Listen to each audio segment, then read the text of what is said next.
Thank you very much for the invitation. I'm very happy to be here and also to speak about this topic that, as was just mentioned, is now close to my heart. So let's start.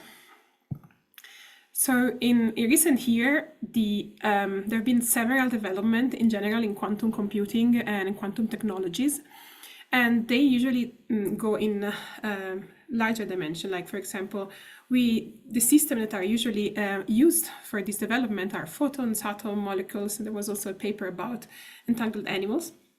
But what we are trying to do is going in the opposite direction. So try to apply the concept that come from quantum information, like entanglement or Bell inequality violation, to the fundamental particles that are generated at colliders, like quarks and bosons. There are various reasons for which we do that. That is, for example, we can do the highest energy tests of a quantum nature of reality, like we can perform the highest energy measurement of entanglement. And then we also hope that studying the quantum information at the most fundamental level, so really try to look at the entanglement but between fundamental particles and through fundamental interactions and decay, we can really learn something fundamental about quantum mechanics. And on the other hand, we also hope that with these new tools that are provided by quantum information, we can also try to complete the picture that is provided by the standard model. So also use these as a tool to search for new physics inside the standard model.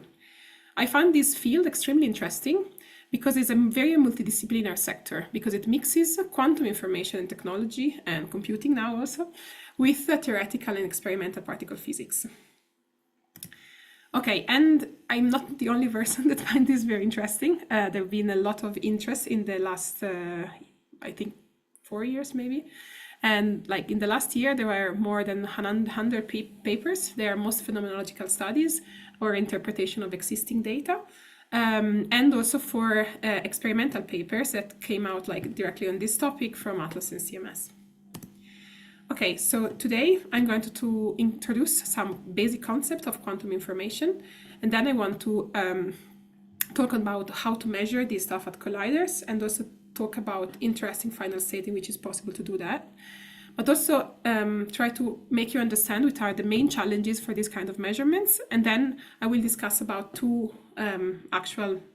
One of the proposal is a phenomenological study in X2WW, and the other one are in general the observation of a quantum entanglement that was made in top per final states, and then also how all this can be used to search for new physics inside the standard model. Okay, let's start with some quantum information concept.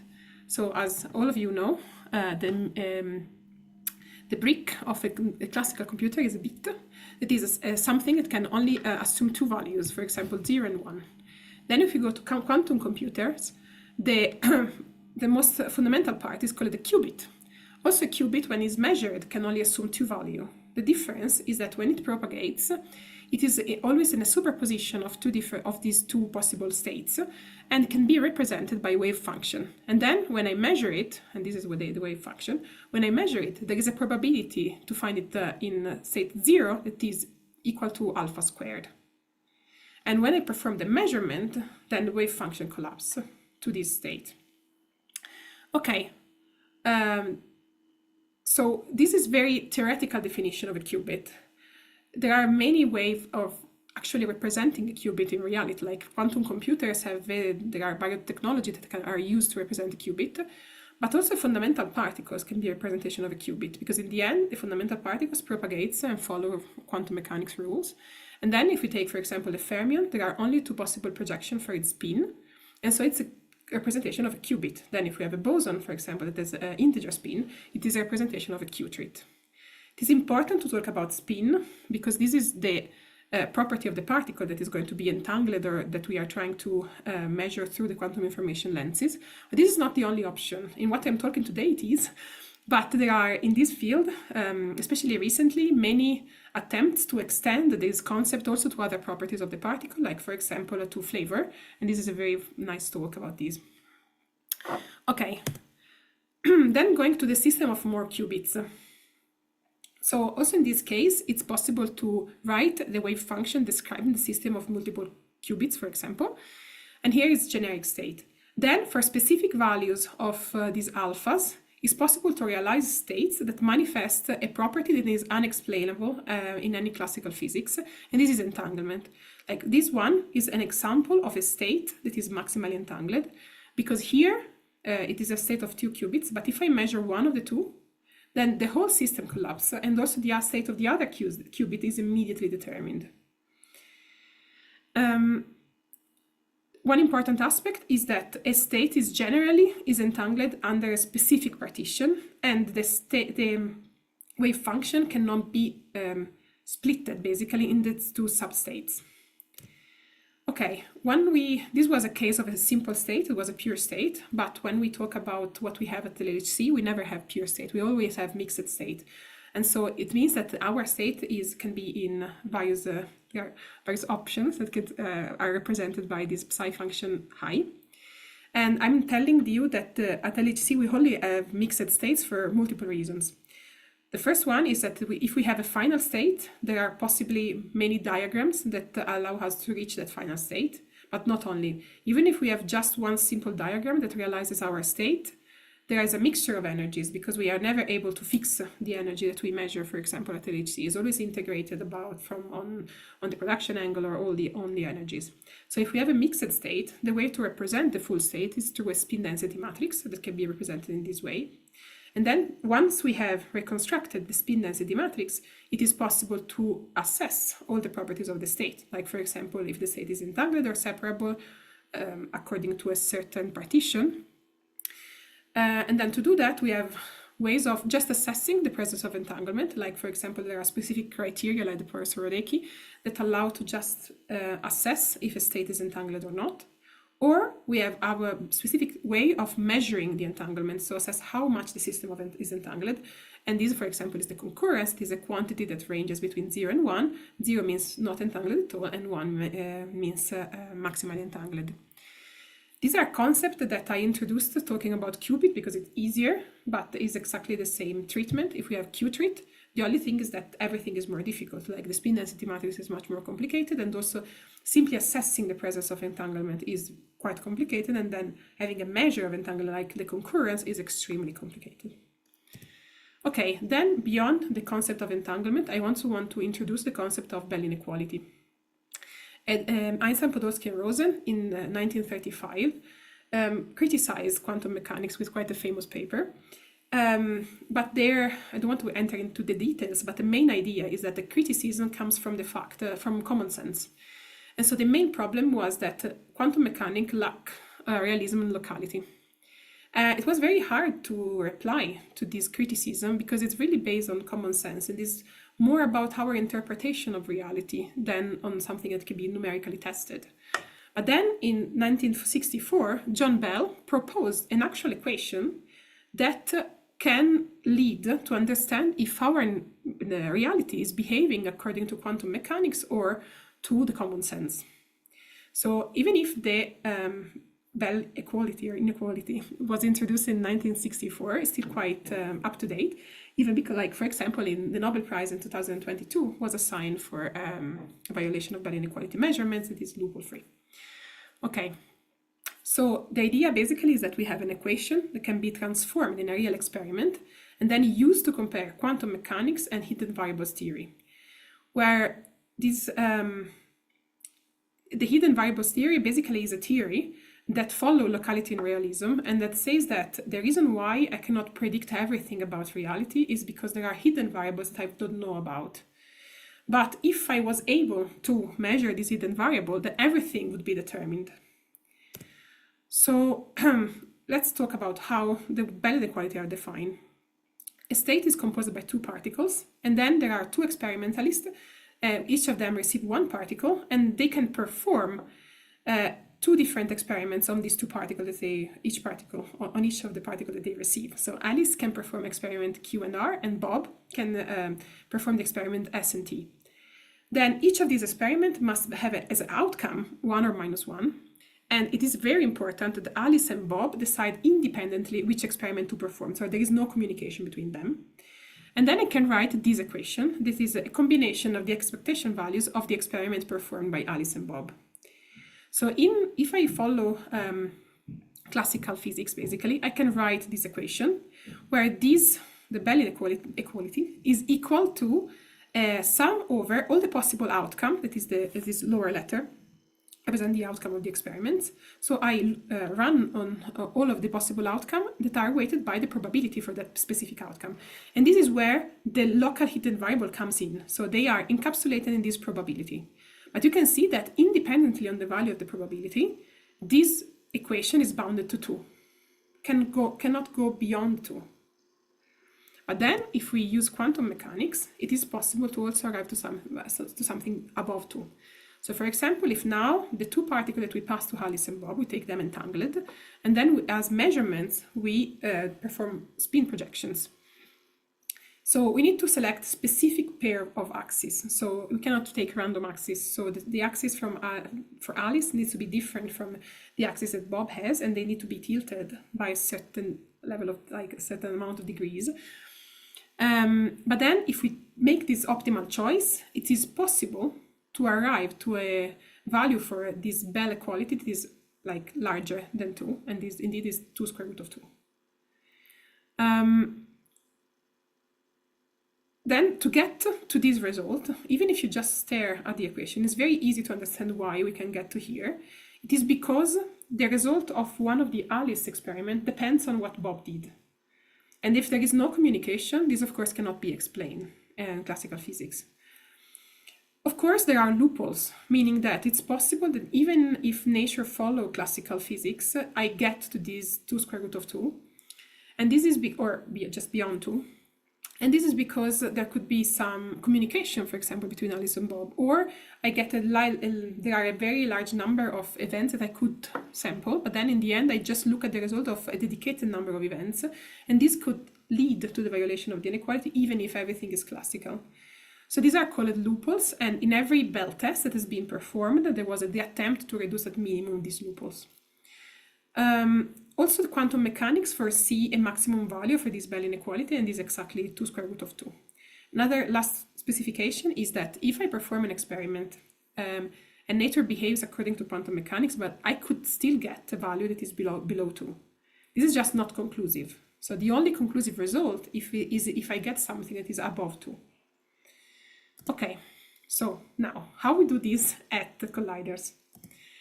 So quantum LHC was not designed to measure the spin. So there is no way that event by event I am able to measure the spins of the particles that are produced at LHC. But we are lucky because the chirality of the weak interaction creates a correlation between the parent particle spin and the decay particle direction. And the strengths of this relation depend on a quantity that is called spin analyzing power. This relation, of course, is probabilistic. That means that to extract the information about the spin of the particles that are created, I need to average on many similar states. And then basically at the end, I can extract the average spin of my parent particle that I was interested into. This procedure about the averaging of many similar states is called quantum tomography. And this is what we're going to use to determine the spin density matrix. Then the spin density matrix elements also depend on the frame with respect to the spin, for example, is measured. And so it's, of course, since we want to experimentally determine, for example, entanglement, we need to pick a good frame that maximizes the spin correlation, for example. And this is usually in the center of mass of the system. So this is a key point because this means that we need to also be able to reconstruct the full final state and not just one of the decay product of the particle of interest. Okay, let's just have an example. We start easy, so we start with 2 qubit and we do the parallel with a system of 2 top quarks that we can interpret as 2 qubit. So this is a generic spin density matrix for a system of 2 qubit, where the B represents the polarization of the 2 qubit and then the C is the correlation, spin correlation. Okay, then we can determine the values of the B and the C just looking at the distribution of the decay product of the top quark. So usually if I have a system of 2 tops, each of them decays in a B and a W, and then each W decays in various particles, and one of these decay products of the W I call Q. And basically you can see that there is a connection between the cross section for the distribution of these 2 tops as a function of the angles for the Q, for the decay product, and this is directly connected to the coefficient of the spin density matrix. So from this equation, I can really extract the spin density matrix, just measuring angles for this decay product, but these angles are in the TT bar S frame. This is just an example of one of the coefficients that will make you understand at the end what we are going to measure. So this is a coefficient of the spin density matrix, and this can be directly extracted by these angles. And this is the angle of the decay product of the first top and the second top with respect to the ax I. That is an ax that is defined in the T-bar frame. In this formula, there are also this beta that appears, and these are the spin analyzing power. So the spin analyzing power for the top quark specifically is 1 or minus 1, only for charged leptons or down type quark. For every other particle involved in the top decay is less than 1. Okay, so what about this frame? Is usually we use what is called the LHC frame, where the 3 axes are defined in the TT bar S frame, and one is the direction of the top, and then the other 2 axes are orthogonal to it, as you can see from this plot. Okay, so before going to explain you how we actually did this kind of measurement, let's talk about the technical challenges that we face at colliders. So I think that for this kind of measurements, one of the main issues is the presence of neutrinos. So the charged particles are measured with very high precision at ATLAS and CMS, especially the leptons. And these are also the particles that usually have maximum spin analyzing power. The problem is that every time that is a lepton that is created in a W decay, this also comes a neutrino. And given that the system needs to be fully reconstructed to go back to the center of mass, all the decay products need to be measured precisely. And this means that the presence of neutrino really makes difficult to assess the center of mass frame and so degrade the full measurements. Because at ATLAS and CMS, we cannot really reconstruct neutrino. We can infer the presence of neutrino looking at the energy on the transverse plane, but then we need some kinematical constraint to be able to measure the full neutrino for momentum, and if there are more than one neutrino, it's even more complicated. The other problem is that if I don't want to use neutrinos, maybe I need to look at the hadronic decay of the W, for example. But in this case, I do not observe quarks at LHC, I observe jets that are the product of the hadronization and the showering of the quarks. So this is one problem, because the energy of the initial quark is of course smeared by the fact that in the end I measure a jet. And the second problem is that I am not very able to measure which is the flavor of the original quark when I measure a jet.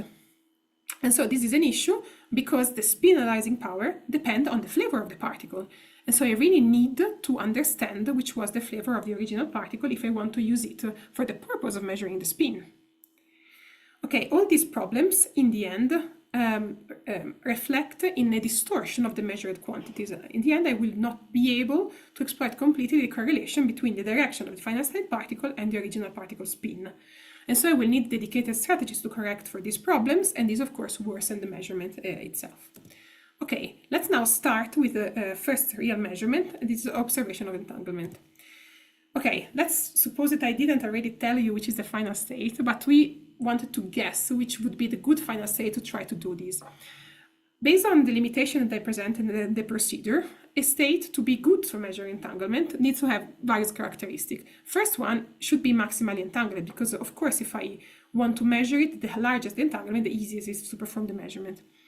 Then needs to decay before interacting with the detector, because I need the decay to measure the spin, because it is the point in which I create a connection between the parent particle spin and the decay particle direction. It would be nice if it had large statistics, because I need to integrate on many states for the quantum tomography approach, and so of course I need quite a large statistics.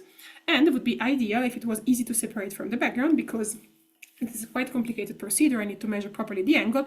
If I also have to account for a large background, becomes problematic. So there is no single process that has all these nice features, but the top quark pair has 3/4.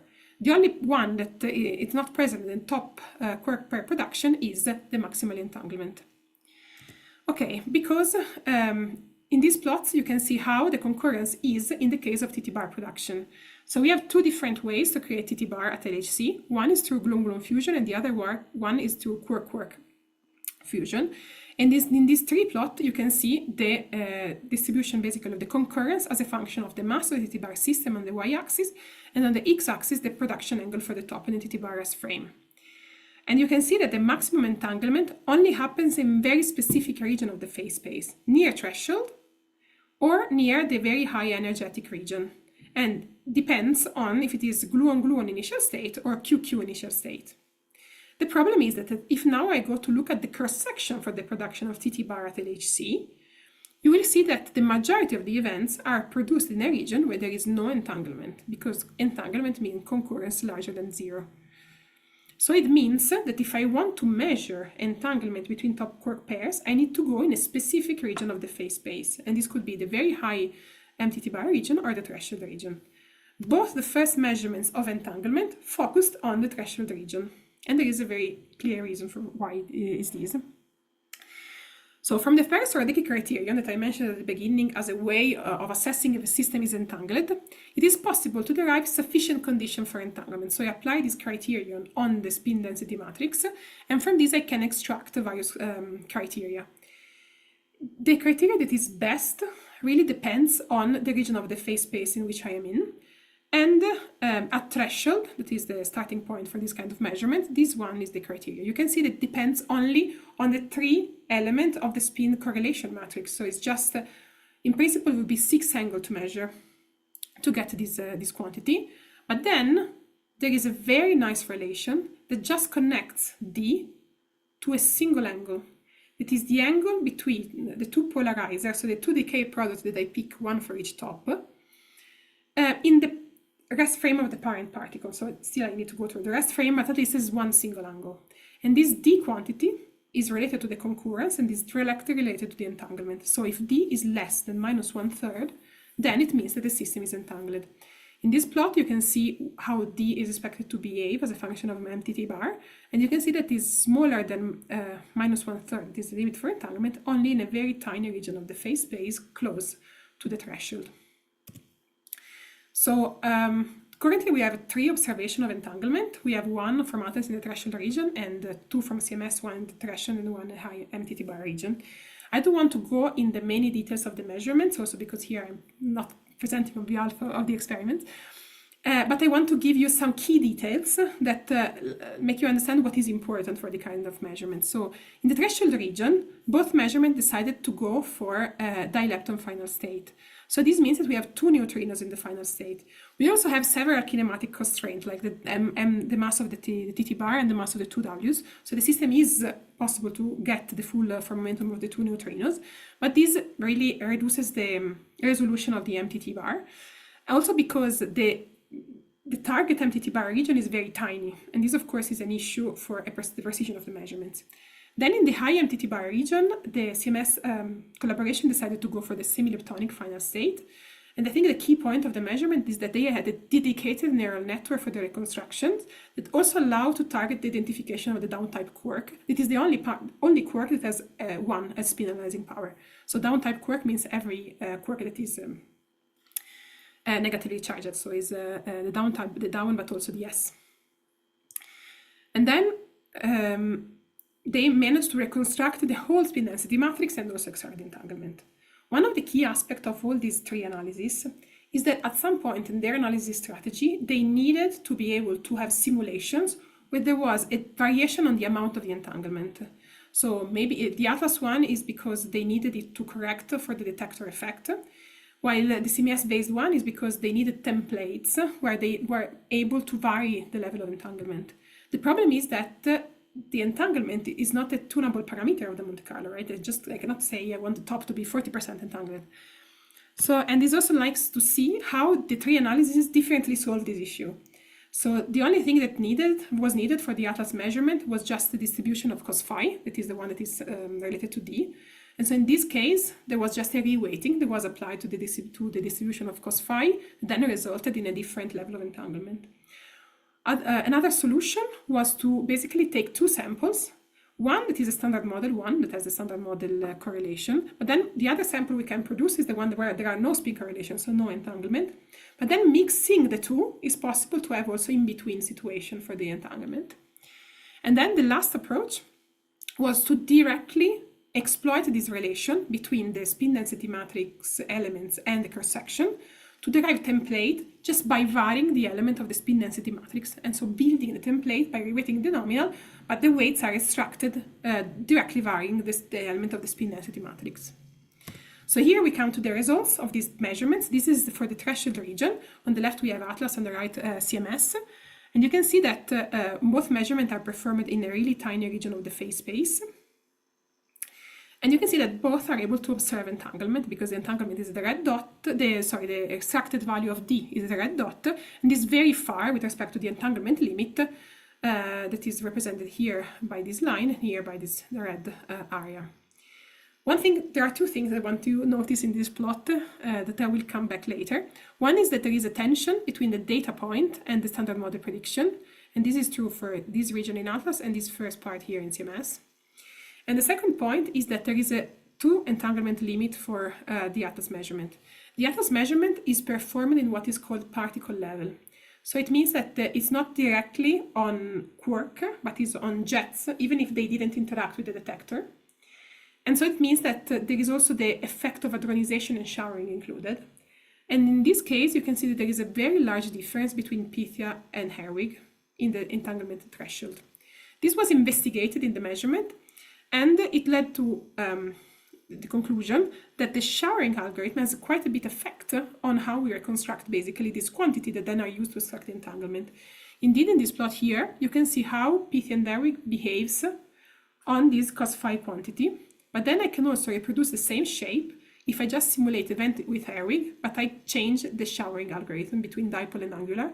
That is the difference between Pythia and Herwig. So this is just to say that even the Monte Carlo simulation and all the various aspects to go from quark to what we reconstruct at the detector level has a very important impact on this kind of measurements. Okay, so this is the result in the high MTT bar region from CMS. And you can see that here on the left, you can see simply the coefficient of the spin density matrix in a region of the phase space, while on the right, you can see the observation of entanglement, and this is the highest energy observation of entanglement in the region where the mass of the TT bar system is above 800 GeV. Okay, so what about Bell inequality? Because now we have discussed about entanglement, but the entanglement is just a sufficient condition for the violation of Bell inequality. So usually the violation of Bell inequality happens only if there is a very strong entanglement between the particle, but it's not the only condition. So, and the way in which we can assess the Bell inequality in colliders is basically to define an operator that then we apply to the spin density matrix. Then we trace these, and this gives us the quantity of the Bell operator. This can be done on the spin density matrix for the TT bar, and this leads to this operator that just depends to this quantity that just depends on two coefficients of the spin density matrix, on two coefficients on the diagonal. Then we can look where we expect to have this quantity, basically, that leads to the violation of the Bell inequality. And we can see that while the entanglement was hard to measure, but at least there were significant regions of the phase space where we expected violation of entanglement, like to see entanglement. For the violation of Bell inequality, it's very complicated because the region of the phase space is super tiny, and this is a very, very high MTT bar region. So what to do? Just a small point before going on is that I'm talking about defining an operator and applying it on a spin density matrix that we can determine with the count quantum tomography. Then about how to interpret this as a Bell test is a totally different discussion. And there is a lot of discussion about this at the moment, about what are the limitations of doing this kind of measurement at colliders, what is the limitation of quantum tomography approach, what about loopholes. And here I'm just talking about how to define the operator and how to find the region of the phase space and measure there this operator to lead to something that is above 2. Okay, in TT bar is very hard. Is there another state that we can use? Of course there is. We are here at COMETA, so it's the diboson final state. The problem with diboson is that they are a representation of Q-trit. So also in this case, if we have Q-trit, we can define the spin density matrix, and we can split it similar to what we did in the TT bar final state, but using a different representation. This is the polarization basis. And also here we are coefficients that are sensitive to the polarization of the two individual top, or to the correlation between the spins of the two top. is much more complicated than before, because before we just have 15 independent coefficients. Now in a generic case we have 80 coefficients. Then once we have measured the spin density matrix, we can also go back to the quantum observable, so we can define the concurrence, for example. Problem is that for a mixed bipartite Q-drift state, the concurrence cannot be determined numerically or analytically, but it's possible to define some lower bound or upper bound on it that can be used as entanglement witness. And then also the Bell inequality exists. They need to be different with respect to the one that I've shown you before, but there is a different class of Bell inequality that works perfectly with Q-trait. And then I do the same thing as I was doing before, that I mentioned before. So I have defined an operator that implements this definition of the Bell inequality, and then I basically trace it on the spin density matrix. One important aspect is as in the original definition of the Bell inequality, also here the definition of the axis is important. So the maximization of the Bell operator basically is part of the procedure to observe the Bell inequality violation. Okay, then we need to apply the quantum tomography. Similar entity bar state, still there is a connection between the spin of the electroweak bosons and the direction of the decay product or the final state particle. So this can lead to define this equation, where, as before, the cross-section as a function of the distribution of the decay product is connected to all the elements of the spin density matrix. Then, basically, exploiting this relation, I can use the spherical harmonics to extract the coefficient of the spin density matrix. This plot just represents some of the distribution of the part inside the integral. And you're basically averaging these integrals, so getting the expectation value of this distribution, I can get the coefficient of the spin density matrix. Here is not explicit the value of the spin analyzing power because it is inside these B quantities. The problem is that if I want to use the W, it's similar to the quark top, because basically I can find all the particles have spin analyzing power of 1 or -1. With the Z, the discussion is a bit different, because the Z couples both to left-handed and right-handed particles, and so the spin analyzing power value really depends on the particle. And consequently, if I want to use leptons that are the ones that are most easy to reconstruct, the spin analyzing power is quite small, it's around 0.219, and this means that it dilutes quite a bit the information about the spin. Okay, there are results about trying to measure the concurrence, the entanglement, the Bell inequality violation, the spin density matrix in non-resonant diboson final states. And in general, this is similar to TT bar, because you see that in some region they're going to be entangled, in some region they are not. It's just more complicated. And in general, on average, they are not entangled or only slightly. But the majority of the phenomenology study on diboson final state consider scalar consider resonant diboson, and this is because the Higgs is a scalar, and so this imposes many symmetries to the system, and also the diboson that comes out from a Higgs decay are generally maximally entangled because the Higgs is a scalar. And this is true for the whole phase space, so I don't need to go in tiny small region of the phase space to find maximal entanglement. I can use basically the full phase space. Basically at leading order, for a pure state, so when I just take fixed values for the mass of the two bosons coming from Higgs decay, the state can be described with this equation, where these are the helicity represented the helicities of the two vector bosons. And this state, depending on the value of AL and the AT and the AL, can be maximally entangled. The value of AL and AT only depends on one single parameter, that is beta, that is related to the energy that is available for the vector bosons. If beta is 1, it is basically the two vector bosons are produced at rest, the system is maximally entangled. Then, if in the Higgs final state, I have a very simple spin density matrix. This is the spin density matrix for the pure state, so for one single value of beta. Then I need to integrate these over all the values of beta, basically, if I want to compare it with what I can do at LHC, but the structure of the matrix in the end remain the same. There will be more than one free parameter, there will be two, but the structure of the matrix is extremely simplified with respect to the generic diboson final state. So in the end, if I go back to the representation in terms of C and A coefficient, I will have only two independent C coefficient and one A coefficient, but then there is a relation between one of the A coefficient and one of the A coefficient and one of the C coefficient. With this kind of matrix, the condition for entanglement becomes very easy, because it's just that the matrix is not diagonal. If there is superposition of states, then the matrix, the system is entangled. And so this means that the complicated condition based on the lower bound of the concurrence becomes just measuring two coefficients and see if one of them is different from 0. So this is why this final state is quite promising. It has its own limitation because the Higgs, of course, is much more rare to be produced at the LHC with respect to the top. So which final state then? Because, okay, we want to study Higgs that decays in two vector bosons. One very good choice could be ZZ. The problem is that, as I said before, the connection between the lepton direction and the spin of the Z is quite weak because there is a small spinalizing power. So it may be interesting also to look at Higgs to WW. Then again, here I had to decide which decay of the W I want to look at. So there is a possibility for the dilepton final state with both W decays to a neutrino and a lepton. In this case, there is quite a limited background, but this is also an under-constrained system. So for what I want to do, that is also reconstruct the center of mass, this is not a very good state because it's under-constrained. Now you don't have all the kinematical constraints that were there in TT bar. Here the system is under-constrained. So maybe I need to look at the semi-leptonic final state of the WW.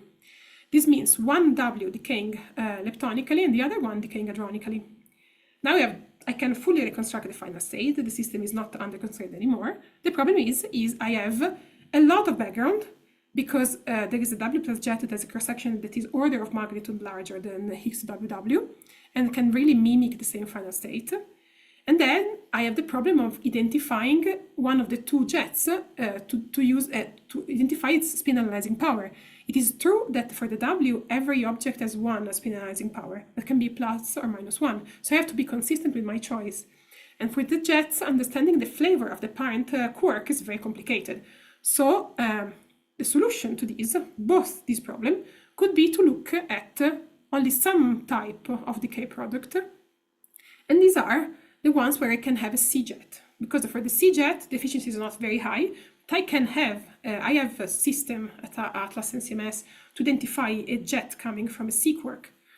And so I could use this final state to try to measure the spin density matrix for this final state, for Higgs to WW.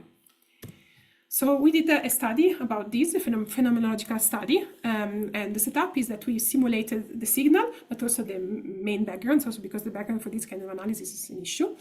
And then we did the simulation at particle level. So we used the dressed leptons, we used jets. So we didn't use quark, but a reconstructible particle starting from after the showering and the ionization. We used missing energy, not neutrinos. And then we used C-tagging. And this is important because it reduces the background and allows to identify the spinalizing power. And then we have a dedicated strategy to reconstruct the full final state. We also included in the procedure some inefficiencies that were simulated, like all the cuts that are realistic. And also we simulated the efficiencies and inefficiencies for B-tagging, C-tagging, and also the mis-reconstruction is fully included. And then we also applied unfolding to retrieve the result so that we could also simulate basically the inflation of uncertainty that comes from having a low resolution, for example. Okay, I specified a specific reconstruction for the final state. What we require, so the Higgs mass is around 125 GeV, while the W mass is around 80. So one of the two W coming from the Higgs decay needs to be off-shell. In this analysis, we required that the off-shell one is the hadronic W. Sorry, the on-shell one is the hadronic W, and the leptonic one is off-shell. So we have two incognita in the system, that is the mass of the leptonic W and the pz of the neutrino. Then basically we can span on the 2D phase space for these two quantities, and for each point reconstruct a weight that depends on the px and py that we reconstruct and the missing energy that we had in the event, but also the resolution on the missing energy. And then basically these weights, it was shown here in this plot, and the maximum weight corresponds to the solution that we have for the system. This is not only provide us a way of reconstructing the final state, but also give us a number that can be used to limit the background. So these are some results on the selection. So the first plot here is just a selection targeting our final state, including also the C-tagging. And you can see that the Higgs is not even present here in the plot. Basically, it's too small compared to the other backgrounds. But then after that we apply this neutrino weighting technique and we cut on a certain threshold for the maximum weight, we arrive to this plot here, where now still the system is still dominated by the background, of course, but the signal now is clearly visible, and we can really identify the signal. This is the table showing you what is the expected number of events for the various processes, and you can see that if we use idealized C tagging, so basically we are able to identify each CJet, we get this signal over background ratio, while in the case of realistic C tagging and also mistagging in this case, this situation degrades quite a bit, and then degrades even more if we smear the missing energy, for example. But this is promising. Maybe this is a way to go in this direction, like at least observe the process, because also the Higgs to semi-leptonic decay of the two Ws has never been observed. Then, once we manage to reconstruct the full final state, and then separate it from the background, we can use the lepton and the S-jet to reconstruct the Bell operator and try to measure this quantity. Then, of course, we did the unfolding to take into account in the uncertainties, and we obtained this result for the various scenarios for the amount of data. This is just run 2, run 2, run 3, and then a Hilumi. And while with the current data set it would be very unlikely to basically observe the violation of bed inequality in this final state, it is quite promising at Hilumi. Okay, now for the last few minutes, basically, I'm going to discuss about another application of this kind of searches, this kind of quantities, and how they can basically be used to search for new physics. So, as you know, we have several open questions. Like standard model works quite well, but there are several aspects of nature that are not described by the standard model, like presence of dark matter, asymmetry between matter and antimatter, and also the hierarchy of the masses. So there must be something else. Till now, there are no unexpected particles that have been observed at LHC. So it means that the new physics can be very high mass or very light but not interactive. And till now, we have used two different approaches at LHC. That is, or we go for direct searches. This can be basically bump hunt. So we look at the mass of the TT-bar system and the cross-section, and we search for a bump for the new mass, for a new particle. Or we employ a model-independent effective theory approach to search for hints of new physics. And what I'm going to show you is how these new observables that we are now want to measure on the quantity that we observe at LHC, on the particles we observe at LHC, how they can enter in this game. Of course, the first question we need to answer to is, are they sensitive to, is the entanglement sensitive to new physics? Okay, so let's start with direct searches. So direct searches means there is a particle with a mass in the energy reach of LHC. Suppose there is a mass, there is a particle that is produced at the TT-bar threshold. So indeed, the standard model predicts this kind of particle, and it's not really a resonance, it's a sort of pseudo-bound state that only happens when there is a specific production channel for TT-bar. And this is, a plot showing where this pseudo-bound state should be. We call it toponium. And you can see that is a very, very sharp resonance. And the increase in the cross-section is there, but it's not huge. Then I have here a result from CMS showing differential measurements for the TT-bar production. And you can see that in general, in this region of the phase space close to threshold, the uncertainties are very high, and the resolution is around 100 GeV. So, if we compare with the resonance that should be like 5 GeV in total, it will be very hard to observe just looking at the mass spectrum. Now the question is entanglement sensitive to the presence, for example, of a new scalar that is created in this region? The answer is, of course it is, because the presence of a new scalar can significantly increase the entanglement between TT-bar. We have seen it with the Higgs, right? The Higgs decay product were fully entangled. So, of course, if there was a new particle with spin 0 in a threshold, this would enormously increase the entanglement in this region. This is shown in this plot, where there is a comparison between the standard model distribution of D, and then the other distribution are adding this new resonance at threshold. And so exploiting the combination of the mass of the TT-bar system and the entanglement may be possible to observe the presence of a new particle. I'm saying maybe, but in October last year, CMS published the preliminary results showing some tension near to the TT-bar threshold between the data and what is predicted by the standard model that is for the moment compatible with the presence of a new pseudoscalar. This is just for the moment the preliminary results, but we'll see what future will bring. Okay, then moving to effective searches.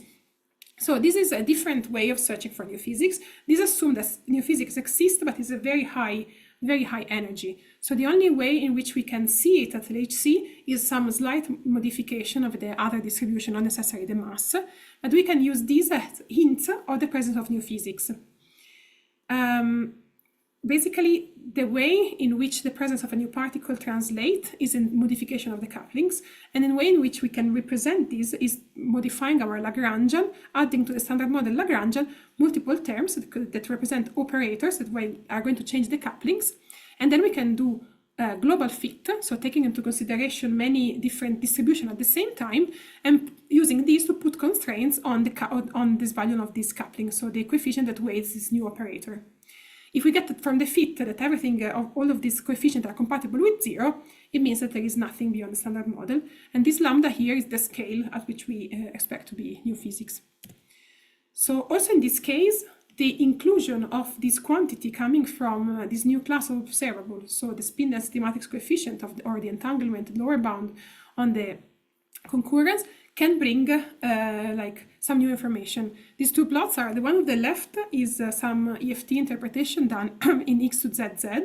And basically the coupling that we're looking at is modifies the interaction between X and 2Z. And you can see some of the coefficient of the spin density matrix that I mentioned before, how they are modified by the presence of new physics. And on the right is just a pure diboson, it's non-resonant. And also in this case, you can see how some EFT operator modifies the lower bound on the concurrence. One nice thing of this plot is that it is compared with the colors, the changes on the lower bound of the concurrence, and with the lines, the changes on the cross section. And you can see that in many of these different pair of operators, they go in different directions, meaning then this new kind of observable can be exploited to disentangle the effects of two different coefficients. Okay, this brings me to my conclusions. So I have presented some aspects of a new growing field. It is the measurement of quantum information inspired of observables at colliders. These are fundamental investigation of quantum mechanic property. I've just discussed today the entanglement, a little bit of Bell inequality, but there are many others that are being investigated, like the coherence and identical particle behavior. And this is really a study of quantum information concept, but applied to the fundamental physics. So we hope that we really learn something about also quantum mechanics. And this is a very multidisciplinary field because it mixes quantum information in computing with experimental and theoretical particle physics. The basic part of it is a quantum tomography procedure that allows to reconstruct the spin density matrix starting from the final state of the particle. And then from the spin density matrix, it's possible to extract all the properties of the quantum state, including, for example, the entanglement. I've shown that there are some serious experimental challenges to perform this kind of measurements, like, for example, the reconstruction of the neutrinos, the identification of the jet flavor, but also like Monte Carlo modeling, for example. And I've shown you two example of analysis, some in TT-bar final state, but also a proposal in Higgs WW. And I've also shown you how this could have an impact in the search for new physics, both direct and indirect. So thank you for your attention.